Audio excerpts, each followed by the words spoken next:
সুপ্রিয় দর্শক, আমি ওমর ফারুক স্বাগত জানাচ্ছি সম্পাদকীয়তে। আজকের বিষয় কালো নিয়ে সাফ কথা।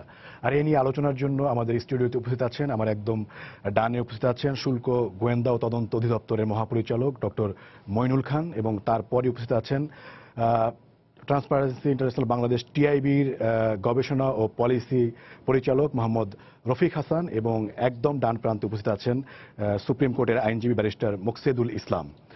দর্শক, আপনারাও টেলিফোনে সরাসরি অংশ নিতে পারবেন। এই জন্য আপনাদের টেলিভিশনের পর্দায় দেওয়া নম্বরে ফোন করতে হবে। এছাড়া আপনারা ফেসবুক অথবা SMS এর মাধ্যমেও আপনাদের মন্তব্য পাঠাতে পারেন।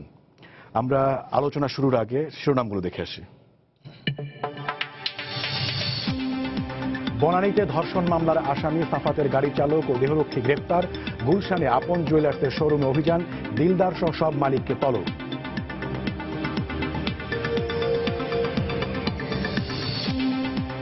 রমজানে দাম নিয়ন্ত্রণে খোলা বাজারে টিসিবির 5টি পণ্য বিক্রয় শুরু। সারা দেশে 185টি ট্রাকে বিক্রি হচ্ছে ভোগ্যপণ্য। চাহিদার তুলনায় সরবরাহ কমের অভিযোগ। পর্যাপ্ত আমদানি থাকায় রোজায় বাড়বে না ভোজ্য তেলের দাম, বলছেন ব্যবসায়ীরা। মিল মালিকরা কারসাজি করলেই ব্যবস্থা, হুঁশিয়ারি বাণিজ্য মন্ত্রীর। মনিটরিং এর তাগিদ। লিখিত পরীক্ষার মাধ্যমে নিজস্ব প্রক্রিয়ায় একাদশ শ্রেণীতে শিক্ষার্থী ভর্তি করতে পারবে নটরডেম, হলি ক্রস ও সেন্ট জোসেফ কলেজ। হাইকোর্টের আদেশ।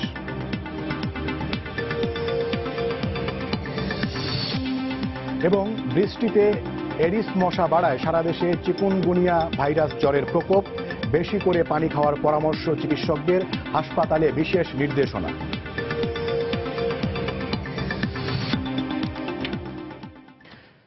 আপনাদের তিনজনকেই স্বাগত জানাচ্ছি আমাদের আজকের এই আলোচনায়। আমরা যদিও নাম দিয়েছি কালো নিয়ে সাফ কথা, তবে সম্প্রতি যে আপন জুয়েলার্সের শুল্ক গোয়েন্দার যে সাঁড়াশি অভিযান চলছে সেটা তো বলাই যায়, সেটিকে প্রসঙ্গ ধরেই আসলে এই আয়োজন। তা আমি প্রথমেই বিভিন্ন সামাজিক যোগাযোগ মাধ্যম সহ সব ক্ষেত্রে যে প্রশ্নটি, মানে প্রধান প্রশ্ন যেটি হচ্ছে যে এখন কেন, এই প্রশ্নের উত্তর জানার মধ্য দিয়ে আমি আলোচনায় যেতে চাই। আমি প্রথমেই অনুরোধ করব শুল্ক গোয়েন্দা ও তদন্ত অধিদপ্তরের মহাপরিচালক ডক্টর মইনুল খান, আপনাকে। ধন্যবাদ। একটা প্রাসঙ্গিক প্রশ্ন, এটা মিডিয়াতে বেশ আলোচিত হচ্ছে যে এখন কেন। এর একটা জবাব হচ্ছে যে আমাদের এই যে স্বর্ণ নিয়ে কিন্তু আমরা নতুনভাবে কাজ করছি না, এটি কিন্তু দীর্ঘদিনের একটা কাজের অংশ। আমাদের কিন্তু যেখানে স্বর্ণ চোরাচালান হচ্ছে সেখানে কিন্তু আমাদের অবস্থান আমরা স্পষ্ট করছি। আপনারা জানেন যে এয়ারপোর্ট এবং বিভিন্ন জায়গায় বাসাবাড়িতেও কিন্তু আমরা এই স্বর্ণটা উদ্ধার করছি, এবং যারা জড়িত তাদেরও কিন্তু আমি আইনের আওতায় নিয়ে আসছি। সুতরাং এখন যে অভিযানটা হচ্ছে এটাও কিন্তু নতুন কিছু নয়। আমরা অভিযোগ পেয়েছি এবং তার ব্যবসার একটা আগেই অস্বচ্ছতার একটা তথ্য আমাদের কাছে ছিল। শুধু তিনি নন, আরও বেশ কয়েকজন ব্যবসায়ীর। সেটা নিয়ে কিন্তু অনেকদিন থেকে কাজ হচ্ছে। আর সম্প্রতি বনানীতে যে ধর্ষণের ঘটনাটা ঘটেছে সেটাকে সামনে রেখে মিডিয়াতে এবং গণমাধ্যমে ব্যাপকভাবে কিন্তু আলোচনা হচ্ছে, তথ্য কিন্তু শেয়ার হচ্ছে। এই তথ্যগুলো কিন্তু আমাদের কাছে এসেছে এবং কিছু কিছু ক্ষেত্রে আমরা দেখেছি যে অভিযোগটা আসলে সুনির্দিষ্ট, এবং সেটি আমরা গত কয়েকদিন ধরে আমরা যাচাই করেছি, বাছাই করেছি। ইভেন আমাদের যে ডাটাবেজ আছে, সিস্টেম আছে, সেখানেও আমরা প্রাথমিকভাবে আমরা তথ্য সংগ্রহ করেছি। তাতে আমাদের কাছে প্রতীয়মান হয়েছে যে এই ব্যবসায়ের ক্ষেত্রে যে অস্বচ্ছতা আছে সেটি আসলে পরীক্ষা করা দরকার। আর আপনারা জানেন যে ইতিমধ্যে যে ঘটনাটি ঘটেছে সেখানে ডার্টি মানির একটা ইনফ্লুয়েন্সের আমরা বিভিন্ন তথ্য পাচ্ছি, কারণ ডার্টি মানি না থাকলে এরকম একটা ঘটনা ঘটতো না। তো সুতরাং সেটির সন্ধান করাটাও কিন্তু আমাদের দায়িত্ব। আর আরেকটি গুরুত্বপূর্ণ বিষয় হচ্ছে যে সরকারি সংস্থা কিন্তু শুধুমাত্র প্রোঅ্যাক্টিভ হয়ে যে কাজ করে তা নয়, অনেক সময় রিঅ্যাক্টিভ হয়েও কাজ করে। ঘটনা ঘটার পরে সুষ্ঠু তদন্তের মাধ্যমে দোষী যারা তাদেরকে কিন্তু আইনের আওতায় আনাটাও কিন্তু তদন্তকারী সংস্থার দায়িত্ব। আমরা যে ঘটনাটা ঘটেছে, সুতরাং এই ঘটনাকে সামনে রেখে কিন্তু আমরা এই অভিযানের পরিচালনা করার সিদ্ধান্ত গ্রহণ করেছি। এখন আমরা সুষ্ঠু তদন্ত করে দেখব যে আসলে এর সাথে ডার্টি মানির একটা সংযোগ ছিল কিনা, এবং তার যে অস্বচ্ছতার যে বিষয়টা সেখানে কোনো অনিয়ম আছে কিনা, আইনের কোনো ব্যত্যয় আছে কিনা। এবং আমরা যদি দেখা যায় যে এখানে গুরুতর অভিযোগ যেটা আসছে সেটা প্রমাণিত হয়েছে, আমরা তার বিরুদ্ধে আইনানুগ ব্যবস্থা গ্রহণ করব। এখানে অ্যাবসলিউটলি আইনানুগভাবে কিন্তু এই অভিযানটা পরিচালনা করা হচ্ছে এবং আইনানুগভাবেই এই অভিযানগুলোর শেষে যে অনুসন্ধান এবং তদন্ত কার্যক্রম যেটা চলছে সেই অনুযায়ী কিন্তু এটা নিষ্পত্তি হবে। এখানে কোনো সারপ্রাইজের কোনো কিছু নাই, আমাদের একেবারে সামগ্রিক অর্থে এটা রুটিন ওয়ার্ক এবং এর মাধ্যমে আমরা একটা দৃষ্টান্তমূলক একটা শাস্তির ব্যবস্থা করতে চাই, যাতে করে এরকম আরও যে ডার্টি মানির ব্যবহার আছে সমাজে সেটি যেন নিয়ন্ত্রণে আসে এবং সেটার সাথে যেন ক্রাইমের কোনো সম্পর্ক না থাকে, সেটার ব্যাপারে কিন্তু আমরা বার্তা দিতে চাই। আমরা আশা করি যে বিভিন্ন মিডিয়ার আমরা সমর্থন পাচ্ছি, পাবলিকের একটা ডিমান্ড আছে, বিভিন্নভাবে বিভিন্ন সোর্স থেকে কিন্তু আমাদের কাছে রিকোয়েস্টও পাঠানো হচ্ছে যে যাতে করে আমরা এই ঘটনার সুষ্ঠু তদন্ত করি এবং দোষী যারা তাদের বিরুদ্ধে আইনানুগ ব্যবস্থা গ্রহণ করি। সেক্ষেত্রে আপনি বলেছেন যে আপনাদের কাছে আগেই অস্বচ্ছতার বিষয়টা আপনাদের কাছে আগেই ধরা পড়েছে, তো সেই ক্ষেত্রে আগেই কি অভিযানটা করা যেত না? আমরা তো আগে অনেকগুলো প্রতিষ্ঠানের ক্ষেত্রে কিন্তু অভিযান পরিচালনা করেছি। আপনি জানেন যে আগে তো পল্টনের জুয়েলার্সের বিরুদ্ধে তো এইভাবে এখন যে কায়দায় করছেন সেভাবে কি কখনো অভিযান করেছেন? আমরা পল্টনের যে রেডটা করেছে, একটা বাসা বাড়িতে, তিনি গোল্ডের ব্যবসা করেন, গোল্ড ট্রেডার, তার বাড়ির বাসা থেকে বিভিন্ন বালিশের নিচে বিভিন্ন ফ্লোরে লুকায়িত অবস্থায় প্রায় 2 মণ স্বর্ণ এবং 5 বস্তা টাকা, এটা তো আমরা হাতে নাতে ধরেছি এবং তাকে কিন্তু আইনের আওতায় নিয়ে আসা হয়েছে। এছাড়াও বিভিন্নভাবে আমরা কিন্তু স্বর্ণ উদ্ধার করছি। তো যেখানেই তথ্য আসছে স্বর্ণ চোরাচালানের, সেখানে কিন্তু আমাদের অবস্থান আমরা স্পষ্ট করছি। যে কোনো এই আপন জুয়েলার্স কেন, আমাদের কাছে যদি অন্য কোনো জুয়েলার্সের কোনো তথ্য সুনির্দিষ্টভাবে আমাদের কাছে আসে, আমরা যদি প্রাথমিকভাবে ভেরিফাই করে যদি দেখি যে সেখানে অস্বচ্ছতা আছে, ডেফিনেটলি সেখানেও কিন্তু অনুরূপ ব্যবস্থা গ্রহণ করা হবে। আচ্ছা, এই ক্ষেত্রে আমি আরেকটা বিষয় জানতে চাই, সেটি হচ্ছে যে শুল্ক গোয়েন্দা তো একটি মানে গোয়েন্দা সংগঠন, মানে এনবিআর একটা গোয়েন্দা পার্ট। সেই ক্ষেত্রে মানে গোয়েন্দা তথ্য আপনাদের কাছে বেশি গুরুত্বপূর্ণ মনে হচ্ছে, নাকি এখন যে আপনি বলছেন যে পাবলিক ডিমান্ড এবং মিডিয়ার তথ্য, মিডিয়ার প্রচারণা, কোনটা বেশি আপনাদের কাছে গুরুত্বপূর্ণ মানে এই ধরনের অভিযানের ক্ষেত্রে? আমাদের অধিদপ্তরের নামই হচ্ছে শুল্ক গোয়েন্দা ও তদন্ত অধিদপ্তর। আমাদের গোয়েন্দা হচ্ছে একটা সামগ্রিক কার্যক্রমের অংশ।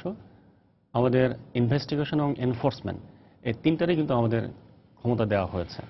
তো সুতরাং এখানে আমরা যখন যেটার প্রয়োজন আমরা সেটা ব্যবহার করি। আমাদের 3টা উইং আছে, 3টা উইংয়ে আমাদের প্রশিক্ষিত লোকজন তারা ব্যবহৃত হচ্ছেন, বিভিন্ন জায়গায় তারা খোঁজখবর নিচ্ছেন এবং প্রিভেন্টিভমূলক একই সঙ্গে এনফোর্সমেন্টমূলক দুই অংশে তারা সমান স্বাক্ষর রাখছেন।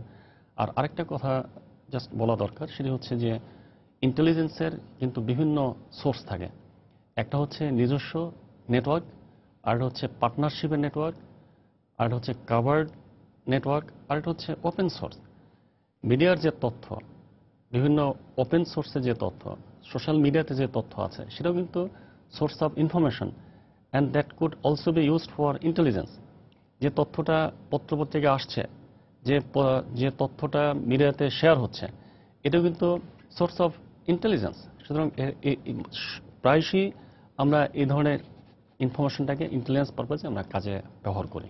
জি, আমরা এখন যাব টিআইবির পরিচালক গবেষণা পলিসি মোহাম্মদ রফিক হাসান আপনার কাছে। সেটা হচ্ছে যে টিআইবির পক্ষ থেকে নানা সময়ে যেটি অভিযোগ করা হয় যে দুর্নীতি প্রতিরোধে সরকারি যেসব প্রতিষ্ঠান রয়েছে তারা ততটা সক্রিয় থাকেন না এবং অতটা ইফেক্টিভও থাকেন না, কার্যকর না। এখন কাস্টম ইন্টেলিজেন্স যেই পদ্ধতিতে কাজ করছে সেটাকে আপনারা কিভাবে মূল্যায়ন করছেন? ধন্যবাদ আপনাকে। এটা তো অবশ্যই একটা বিশেষ ঘটনা, তাই না?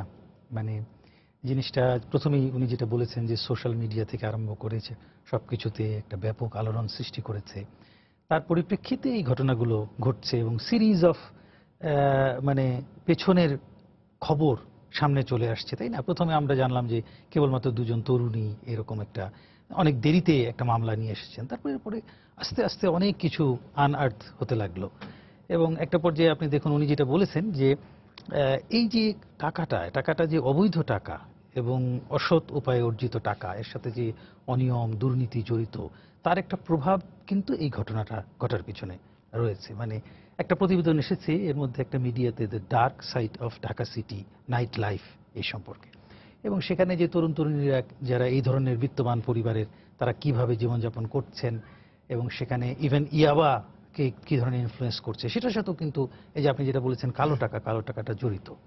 তো আমরা আমাদের প্রতিষ্ঠানের পক্ষ থেকে দীর্ঘদিন ধরে কালো টাকার বিপক্ষে বলে আসছি, এবং আমরা মনে করি যে দুর্নীতির মাধ্যমে যে এই সম্পদটা সঞ্চয় করা হয়ে থাকে, পরবর্তীতে আবার অনেক সময় আমরা দেখি যে, অনেক সময় প্রতি বছরই আমরা দেখি যে এই কালো টাকাকে সাদা করবারও একটা সুযোগ করে দেওয়া হয়। এটার ব্যাপারেও আমরা ট্রান্সপারেন্সি ইন্টারন্যাশনাল বাংলাদেশের পক্ষ থেকে সবসময় ব্যাপক প্রতিবাদ করে আসছি। কালো টাকার সাথে দুর্নীতি অবশ্যই অঙ্গাঙ্গিভাবে জড়িত, ক্রাইমও জড়িত, করাপশন এবং ক্রাইম দুটাই খুব ওতপ্রোতভাবে কালো টাকার সাথে জড়িত। তো যেটা আসলে আপনি প্রশ্ন করেছেন যে এখন কেন, এইটাই কিন্তু আমাদের আসলে ঘুরে ফিরে আজকের মূল প্রশ্ন। আমরা অনুষ্ঠান শুরুর আগেও উনি একটু আলাপ এর করছিলাম। মধ্যে যে হ্যাঁ। উত্তর দিয়েছেন তাতে কি আপনি সন্তুষ্ট হতে পারছেন না? এটা সন্তুষ্ট অসন্তুষ্ট এভাবে বলবো না, কিন্তু আমি বলবো যে আসলে এটা কতটুকু কাঙ্ক্ষিত, কারণ এটা তো সিস্টেমিক রেসপন্স হলো না। এটা হঠাৎ স্পোরাডিক একটা ঘটনার পরিপ্রেক্ষিতে আমি ব্যাপকভাবে রেসপন্স করলাম। 5টা শাখাতে আমি গিয়েছি, আমি রেড করেছি, আমি গোল্ডগুলো সিজ করেছি, কাগজপত্র দেখছি সঠিক আছে কিনা, দেখা যাচ্ছে কাগজপত্র সঠিক নেই, স্বচ্ছতার অভাব আছে।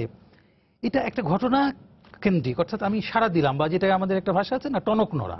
মনে হচ্ছে যে না আমাদের এখন টনক নড়েছে। কিন্তু আপনি যদি আমাদের শুধু গোল্ডের ব্যাপারটি আপনি চিন্তা করেন, তা আমরা পত্রপত্রিকায় দেখলাম যে 5 বছর ধরে আমদানি এটা বৈধভাবে করা যাচ্ছে না।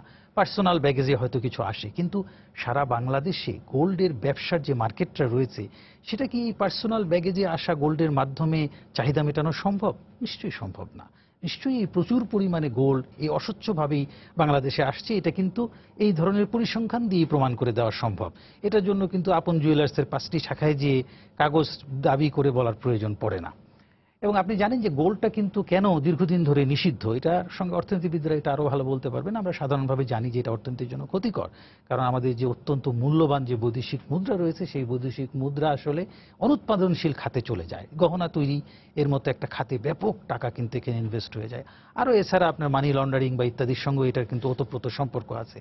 তো সুতরাং আমরা মনে করি যে এটা ভালো যে হচ্ছে, যে একটা রেসপন্স যে হচ্ছে, কর্তৃপক্ষ যে রেসপন্স করছেন, তারা যে যাচ্ছেন। আপনি জানেন প্রথমে সোশ্যাল মিডিয়াতে একটা ডিমান্ড আসলো যে আপন জুয়েলার্সকে বর্জন করা হোক। তারপরে যখন ঘটনার জবানবন্দিগুলো আসলো, তখন কি কি ধরনের কথা তারা বলেছিল। আমার বাবা এত টাকার মালিক, আমরা স্মাগল করে থাকি কিন্তু আমাদেরকে আইন স্পর্শ করতে পারে না। আমি আরো এই ধরনের ঘটনা করেছি কিন্তু আমাদেরকে আইন স্পর্শ করতে পারেনি, টাকা দিয়ে সবকিছু তারা ধামাচাপা দেবে। তারপরে যখন এই ঘটনাগুলো ঘটছে, সাধারণ একজন নাগরিক হিসেবে আমাদের কিন্তু সবারই ভালো লাগছে যে না, কর্তৃপক্ষ কাজ করছেন। কিন্তু ঘটনাটাকে যদি আমরা সার্বিকভাবে চিন্তা করি, তাহলে এটা হয়তো 6 মাস পরে, 1 বছর পরে আবার এটা হয়তো আস্তে আস্তে স্তীমিত হয়ে যাবে, এবং আপনার পরিস্থিতি হয়তো আবার আগের অবস্থায় চলে আসবে। একইভাবে কালো টাকার উৎপাদন এবং সমাজের উপরে কালো টাকার যে নেতিবাচক প্রভাবগুলো রয়েছে, সেই নেতিবাচক প্রভাবগুলো কিন্তু বহুমাত্রিক, মানে সামাজিক, সাংস্কৃতিক, রাজনৈতিক, মনস্তাত্ত্বিক বিভিন্ন স্তরে স্তরে কিন্তু এই প্রভাবগুলি, খারাপ প্রভাবগুলি রয়েছে। কারণ সে যখন এরকম অবৈধভাবে টাকা আয় করছে, তখন সে তো নিজেকে, নিজের বিবেকের কাছে কিন্তু সে এটাকে জাস্টিফাই করতে পারছে না। তার সমস্ত কর্মকাণ্ডের মধ্যে কিন্তু এর প্রতিফলন ঘটছে। সে যে কি করছে এটাকে সে নিজের কাছে পরিষ্কার করতে পারছে না, তার ইন্টিগ্রিটিটা তো নষ্ট হয়ে গেছে।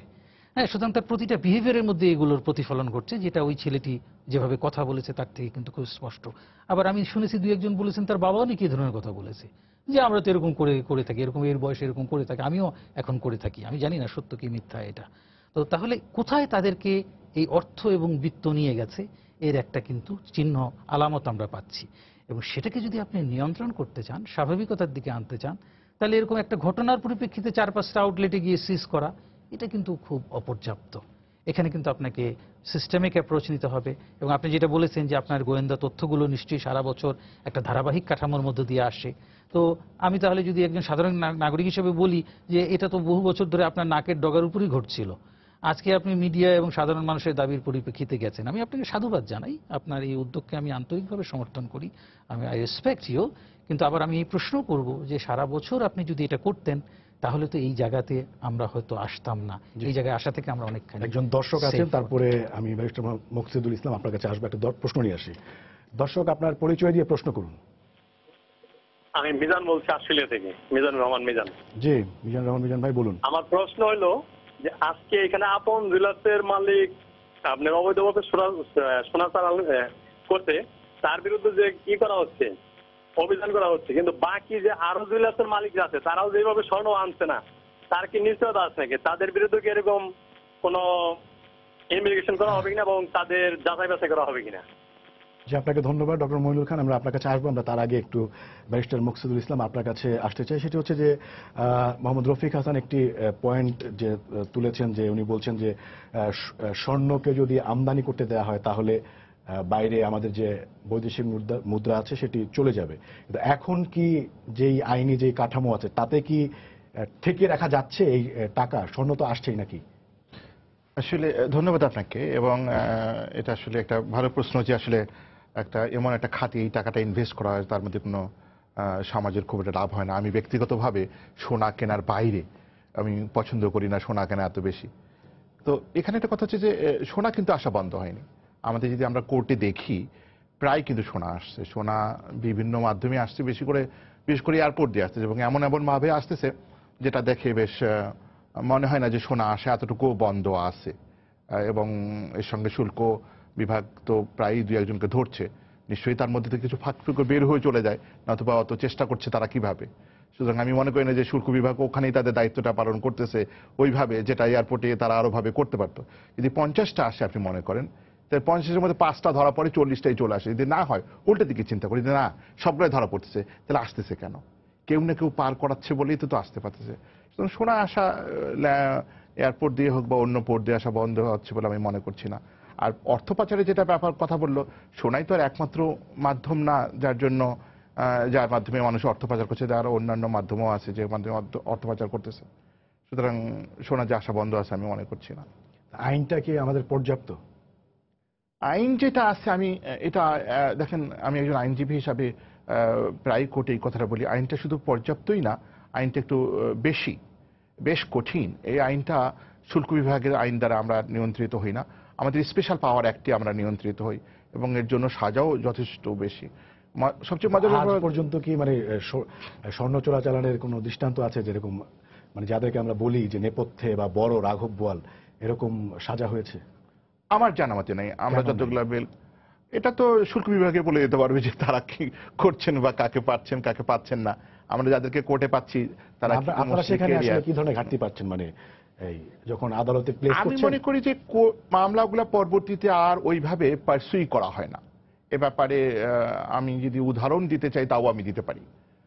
কিছুদিন আগে আমি একটা বেইল করিয়েছি, এক ভদ্র মহিলা, তার শরীরে মানে সে ক্রু ছিল, এয়ার হোস্টেস একজন ক্রু ছিল বিমানের, বাংলাদেশ বিমানের, সমস্ত শরীরে তাকে সোনা পাওয়া গেছে, এবং লাইভ টিভিতে তাদের কাছে ওগুলা বের করে আনা হয়েছে। বাট তার দুটা বাচ্চা থাকার জন্য হাইকোর্ট থেকে, তার অন্যান্য গ্রাউন্ড ছিল লিগাল ভাবেই, তাকে হাইকোর্ট থেকে বেইল দেওয়া হয়েছে। এখন তো তারা বাইরেই আছে আমার জানা মতে। এখন ওনারা যদি পার্সু করতে সেই মামলা, ওনারাই জানে ওনাদের লিমিটেশন কোথায়, কেন করে না, সবকিছু সাক্ষী প্রমাণ সবকিছু থাকার পরেও কি হয় ওনারাই ভালো বলতে পারবেন। ডক্টর মইনুল খান, এর মধ্যে দুজনের বক্তব্য এবং দর্শকের প্রশ্নে অনেক প্রসঙ্গ চলে এসেছে। আমি দেখছি যে আপনি নোটও নিয়েছেন। আপনি যদি একে একে এই প্রসঙ্গগুলোর উত্তর দিতেন। আগে প্রশ্নকর্তার যে প্রশ্নটা উনি বিদেশ থেকে প্রশ্ন করেছেন, সেটা হচ্ছে এখানে কি শেষ কিনা বা অন্য কোথাও করা হবে কিনা।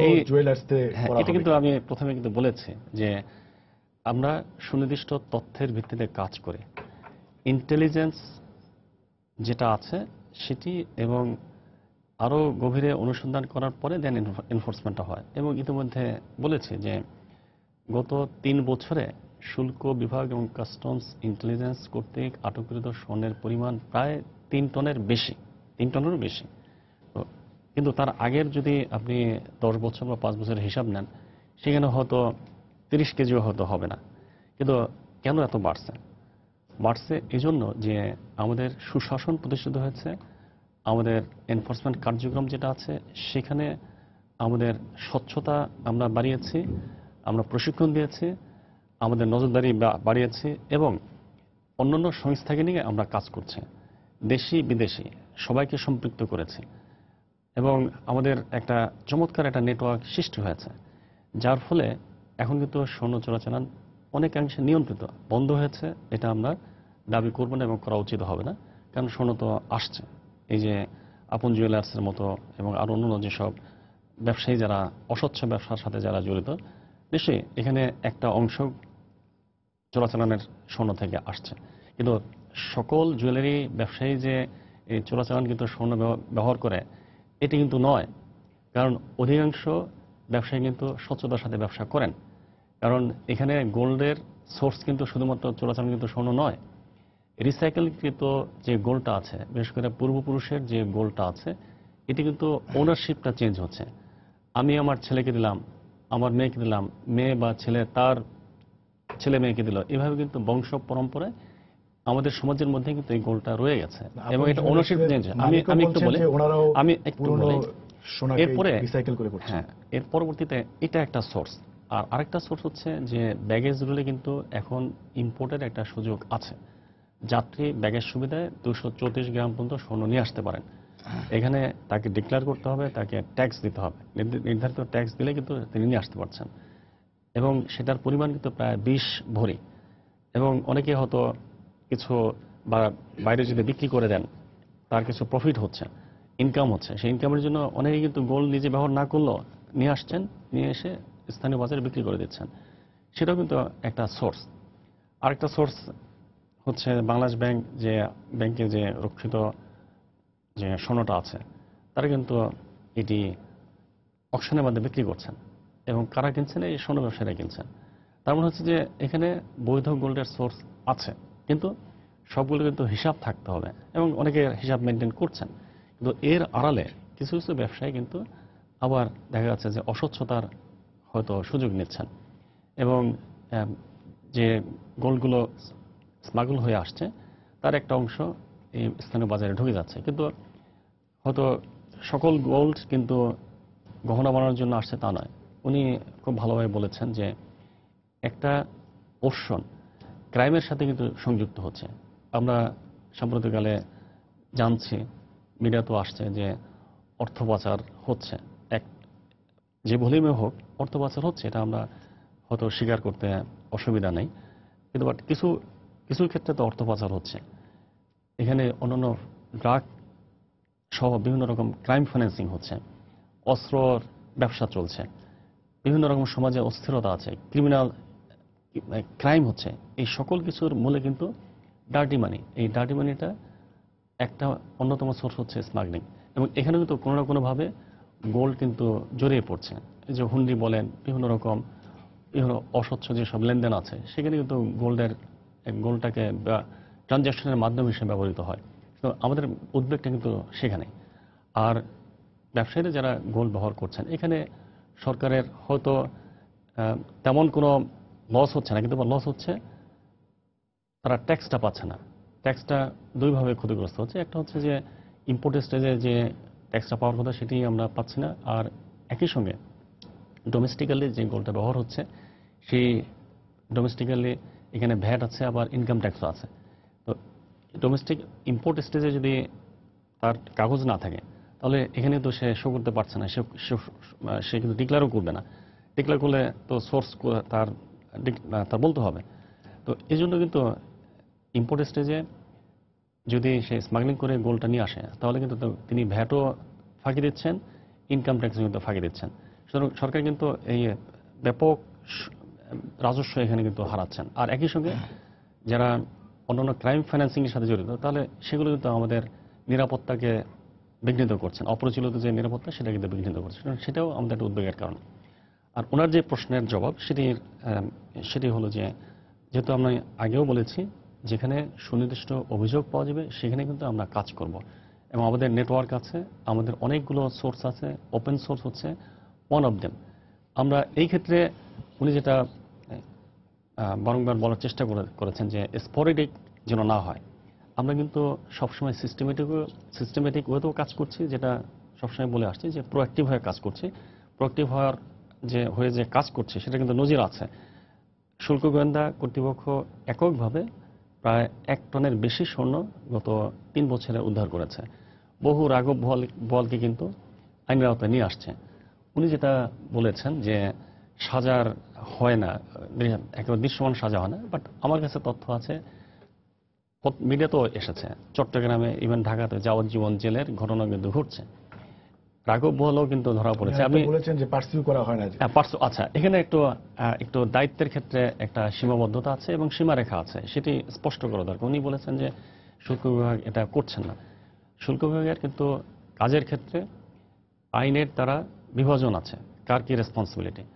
শুল্ক বিভাগ কিন্তু যখন এয়ারপোর্টগুলোতে স্বর্ণ উদ্ধার করে এবং আসামিকে ধরে, প্রাথমিক যে তথ্য আছে, প্রমাণাদি আছে, সেগুলো সহকারে কিন্তু থানায় সুপর্দ করছে, অন্য একটা সংস্থার কাছে তদন্তের জন্য সুপর্দ করছে, হস্তান্তর করছে। পুলিশের বিভিন্ন সংস্থা আছে, তারা কিন্তু আসামিকে নিচ্ছেন এবং বাকি যে মামলার তদন্ত যে কার্যক্রম সেটি তারা পরিচালনা করছেন, চার্জশিটও দিচ্ছেন। এবং সাম্প্রতিককালে আমরা দেখেছি পুলিশ বেশ ভালো তদন্ত করেছে। অনেকগুলো চাঞ্চল্যকর মামলা যেগুলো আছে, 124 কেজি গোল্ড, সেটার ক্ষেত্রে কিন্তু চার্জশিট হয়েছে। 106 কেজি গোল্ড, সেটা চার্জশিট হয়েছে। 105 কেজি গোল্ড, চার্জশিট হয়েছে। উনি যেটা বলেছেন যে একজন আমাদের ক্রু এবং ক্রুর সাথে জিএম, ক্যাপ্টেন পর্যন্ত তাদেরকেও কিন্তু ধরা হয়েছে, তাদের মধ্যে কিন্তু চার্জশিট হয়েছে। আমরা কিছুদিন আগে, জাস্ট 2 মাস হয় না, একজনকে বাসাবাড়ি থেকে আমরা উদ্ধার হাতে নাতে ধরেছি, তার স্বীকারোক্তি ছিল। তিনি কিন্তু এখন পর্যন্ত জামিন পায় নাই। ঘটনার প্রায় 3 বছর হয়ে গেছে, 2-2.5 বছর হয়ে গেছে, কিন্তু এখন পর্যন্ত জামিন পায় নাই। এবং তিনি একটা আদালত থেকে জামিন পেয়েছিল, আমরা আবার আপিল করে তার জামিনটা ঠেকিয়ে দিয়েছে। এখন এখানে দায়িত্বের ক্ষেত্রে একটু বিভাজনের কথা আমরা বলছি। শুল্ক বিভাগ শুধুমাত্র আটক করে মামলা দায়ের করে, এরপরে কি হচ্ছে বাকি কাজগুলো কিন্তু আরেকটা সংস্থা করছে। পার্সিউ করার বিষয়টা, চার্জশিট দেওয়ার বিষয়টা পুলিশ কিন্তু করছে। বাট আমার জানা তথ্য মতে, আমি ব্যক্তিগতভাবে, উনি সিস্টেমের কথা বলছেন, আমরা কিন্তু সিস্টেম ডেভেলপ করেছি, আমরা কিন্তু পার্টনারশিপ ডেভেলপ করেছি, বিভিন্ন সংস্থার সাথে কাজ করছি। আগের তুলনায় এখন দৃশ্যমান ফল আমরা পাচ্ছি, কনসিকুয়েন্স কিন্তু আমরা এস্টাবলিশ করতে পারছি। এই যে মামলাটা হয়েছে, তাদের সাথে সার্বক্ষণিক যোগাযোগ করেই কিন্তু আমরা খোঁজখবর রাখছি এবং তারাও কিন্তু আগের তুলনায় অনেক অনেক বেশি সচেতন এবং এই স্বর্ণ চোরাচালানের ব্যাপারে তারা একেবারে জিরো টলারেন্সে কাজ করছে। এবং যার ফলে কিন্তু সমন্বিত উদ্যোগ আছে এখানে। স্বর্ণ চোরাচালান, উনি যেটা বলছেন যে 50টা আসে, 5টা ধরা পড়ে, এই তথ্যটা উনি কীভাবে বলেন আমি জানি না। কারণ ওনার কাছে যদি থেকে থাকে যে 45টা বের হয়ে যাচ্ছে, 5টা ধরা পড়ছে, তো উনি আমাদেরকে জানাক যে 45টা বের হচ্ছে, আপনারা ধরেন, আমরা কিন্তু তাহলে সাথে সাথে অ্যাকশন নিতে পারবো। যদি অ্যাকশন না নেই, তখন উনি বলতে পারবেন যে আমি তো তথ্য দিছিলাম, তো ধরো নাই। আমি ওনার কথাই বলছি না, এরকম কিন্তু পারসেপশনটা কিন্তু এরকম আছে। কিন্তু আমাদেরকে সুনির্দিষ্টভাবে বলতে হবে।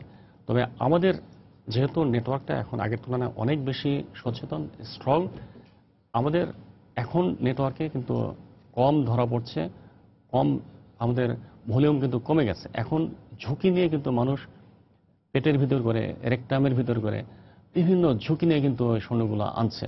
কেন আনছে এটি কিন্তু ঠেকানো যাবে না। কারণ আমেরিকাতে, উন্নত বিশ্বে তাদের ড্রাগ এনফোর্সমেন্ট অনেক শক্তিশালী, তারা অনেক টেকনোলজি ব্যবহার করে, অনেক টাকা তারা ইনভেস্ট করে, কিন্তু তারপর ড্রাগ কিন্তু রাস্তা রাস্তায় পাওয়া যাচ্ছে। তার মানে ডিমান্ড থাকলে কিন্তু আসবেই। তা আমাদের শুধুমাত্র যে ল এনফোর্সমেন্ট দিয়ে সামগ্রিকভাবে এই স্বর্ণ চোরাচালানটা বন্ধ করা যাবে তা নয়। আমাদের বিভিন্নভাবে যে ক্রাইম যেগুলো হচ্ছে, সমাজে অস্থিরতা যেগুলো আছে, সেগুলো কিন্তু নিয়ন্ত্রণ আনতে হবে। কারণ এগুলোর সাথে কিন্তু কানেকশন তো এস্টাবলিশ হয়ে যাচ্ছে। দর্শক, আপনার প্রশ্ন নিয়ে নেই। দর্শক, আপনার পরিচয় দিয়ে প্রশ্ন করুন। আসসালামু আলাইকুম। ওয়ালাইকুম আসসালাম। আমি পঙ্কজ সানা, খুলনা থেকে বলছিলাম। জি জি।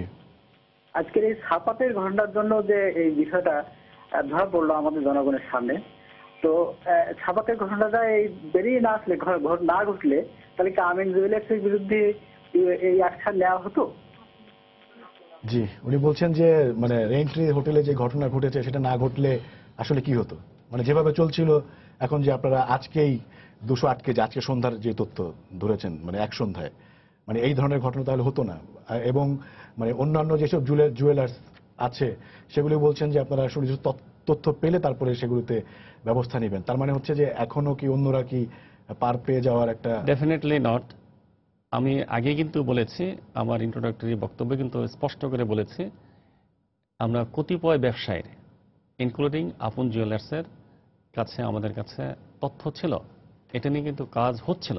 এখনো কিন্তু আমাদের ওই বাকি যে নামগুলো আছে সেগুলো নিয়ে কাজ হচ্ছে।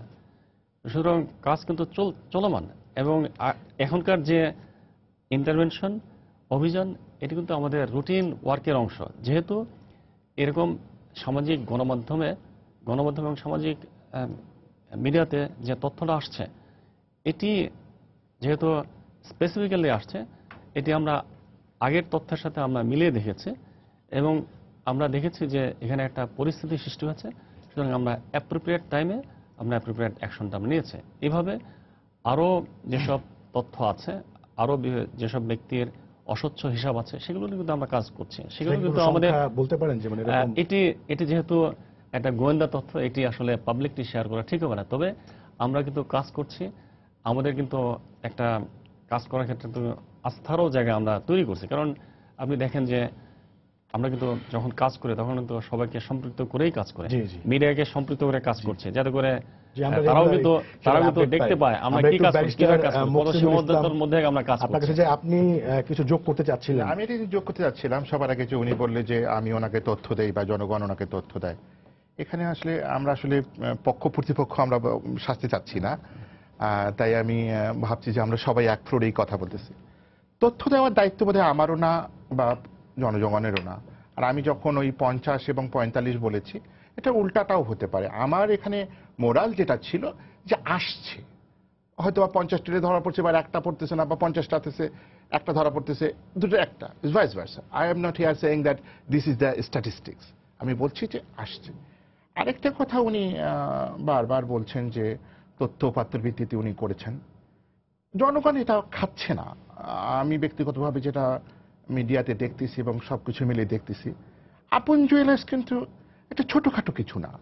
একটা প্রতিষ্ঠান যেটা এদেশে বহুদিন থেকে চলে, মানুষের অনেক আবেগ অনুভূতি এই প্রতিষ্ঠানে জড়িত, অনেকে বিয়ে গহনা কিনছে এই প্রতিষ্ঠান থেকে, আনন্দ ফুর্তি জড়িত, এখানে অনেক লোক কাজ করে। সুতরাং আপন জুয়েলার্স হঠাৎ করে আক্রমণটা, বা আক্রমণ বলবো না, শব্দটা আমি উঠাই নিচ্ছি, যে আপন এই মুহূর্তে এই যে রেটটা আপনারা তো সুনির্দিষ্ট অভিযোগের ভিত্তিতে ওনারা বলছেন, বাট এমনকি ওনারা যদি আইন মেনেও সবকিছু মেনে বলে করে থাকে, এই মুহূর্তে জেনারেল পারসেপশন হচ্ছে যে না, সামথিং ইজ রং।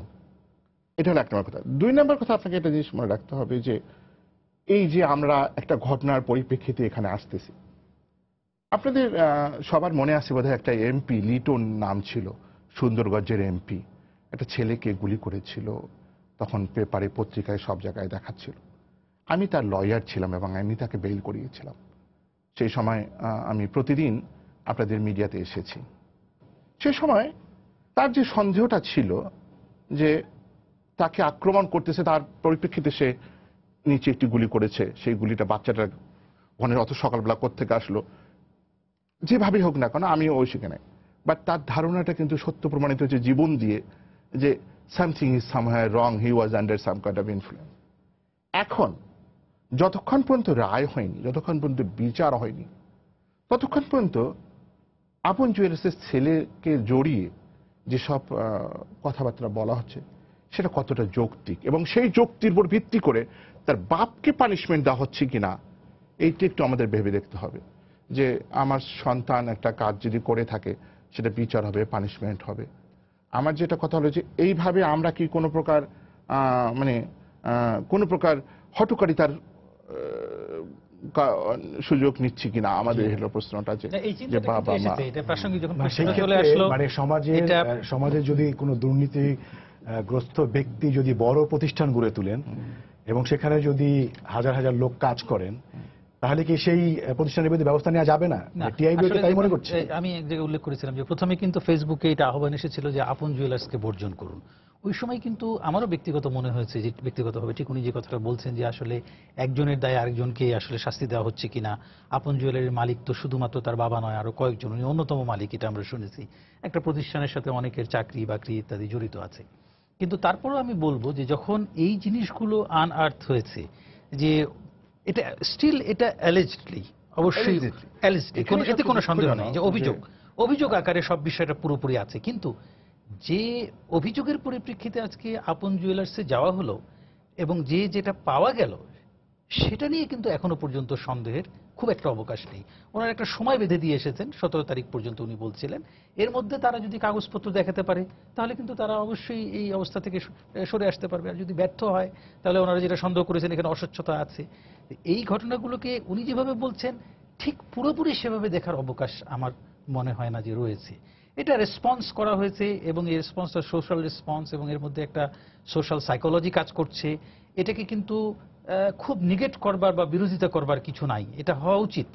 আমি ব্যক্তিগতভাবে মনে করি যে হ্যাঁ, এত সাময়িকভাবে মনে হচ্ছে যে অনেক চাকরি বসে গেল, আজকে 5টা আউটলেট বন্ধ হয়ে গেল, রুটি রুজির সংকট হলো, কিন্তু তারপরেও এটা কিন্তু ঠিক যে এটা এক ধরনের পজিটিভ রেসপন্স। কিন্তু তারপরে আবার আমরা যেটা আলোচনা করছিলাম একদম প্রথমেই, যেটা আপনি বলেছেন যে এখন কেন, হ্যাঁ, এবং এটা সিস্টেম্যাটিক অ্যাপ্রোচে আমরা অগ্রসর হতে পারছি কিনা। উনি একটা প্রশ্ন তুলেছেন যে উনি 5টার কথা বলেছেন, 5টা ধরা পড়ে, 45টা ধরা পড়ে না। এটা কি ওনার কাছে কোনো তথ্য উপাত্ত আছে?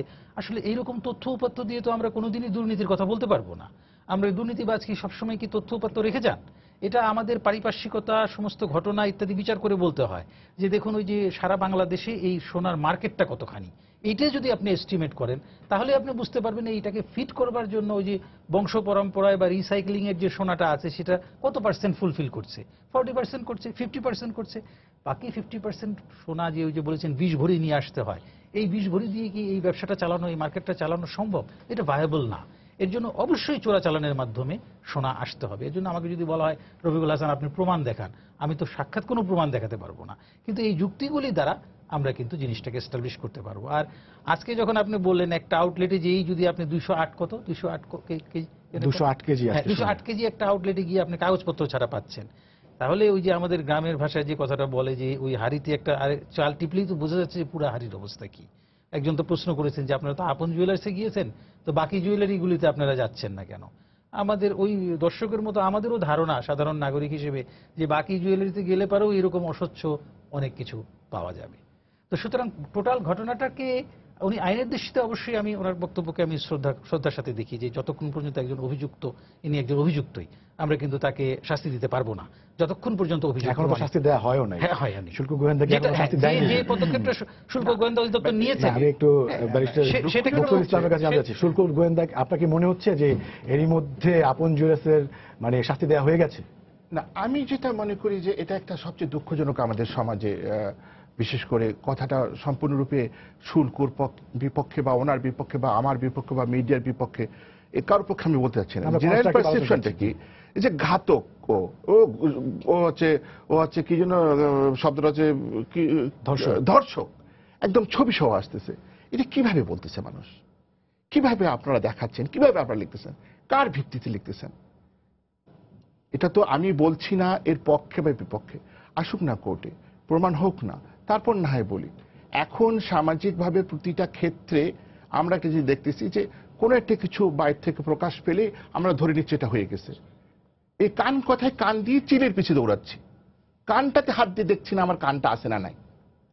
গোয়েন্দা বিভাগ যেভাবেই করুক না কেন, আমরা চাই যে তারা কাজ করুক, আমরা চাই যে তারা সবকিছু। সেই ক্ষেত্রে আপনার সাজেশনটা আপনি জানেন যে আপনি নিজেই বললেন যে হিউজ আপনার সোনা ঢুকছে, তো সেই ক্ষেত্রে আপনার সমাধানটা আমি কি? একটু বলি, উনি এই যে ধর্ষণের ক্ষেত্রে উনি বললেন যে আদালতে যখন প্রমাণ হবে তখন আমি বলতে পারবো তিনি ধর্ষক, তার আগে বলা যাবে না। কিন্তু এখানে তো আলামত আছে, এখানে স্টেটমেন্ট আছে, কনফেশন আছে, এখানে বিভিন্ন সার্কামস্ট্যান্সেস আছে, সেটা তো কিছু না কিছু নির্দেশ করছে। এরপরে তো প্রাইমারি অভিযোগ গঠনের জন্য এগুলো তো আমলে নিতে হবে, সেই কাজটাই কিন্তু এখন চলছে। আর উনি যেহেতু এটা বলছেন আদালতে তথ্য প্রমাণাতি না হওয়া পর্যন্ত এটা বলা যাবে না, দ্যাট ইজ ট্রু।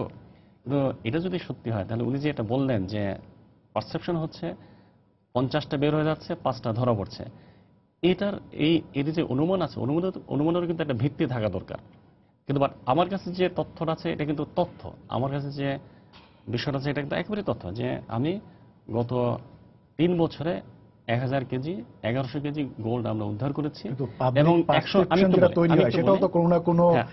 আমি তো বলি কারণ ওগুলো তো অ্যাড্রেস করা হয় না, এখন কিন্তু অ্যাড্রেস করা হচ্ছে, বিভিন্ন প্রশ্নে কিন্তু আমরা জবাব দিচ্ছি, আমরা তো গভীরে দেখছি।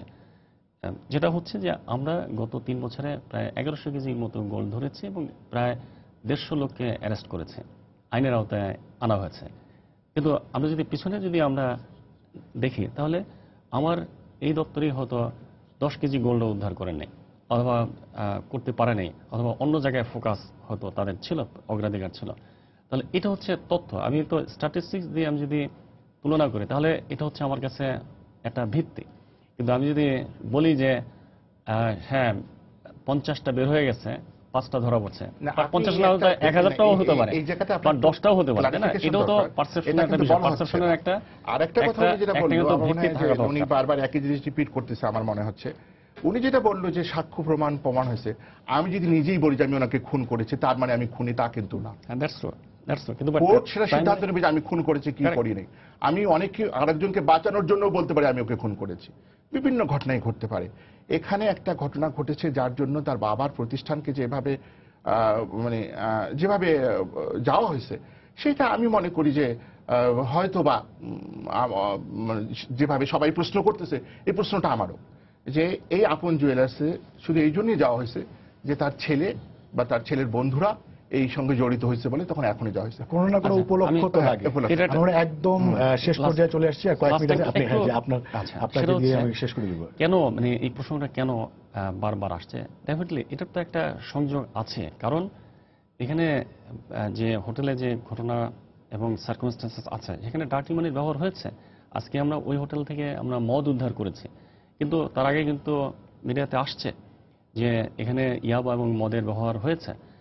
হয়তো আমরা আজকে যে গতকালকে আমরা যে মদ উদ্ধার করলাম, তার থেকে প্রমাণিত হয় যে ওখানে মদের একটা সরবরাহ ছিল, হয়তো মদ সেখানে ব্যবহারও হয়েছে হয়তো ওই সময়, ওই ঘটনার সময়। এটা হচ্ছে একটা আমাদের তদন্তের মাধ্যমে প্রাপ্ত তথ্য অনুযায়ী। নাম্বার হচ্ছে আমি একটু বলি, চীনে কান নিয়ে গেছে সেদিকে দৌড়াচ্ছে। That's not true.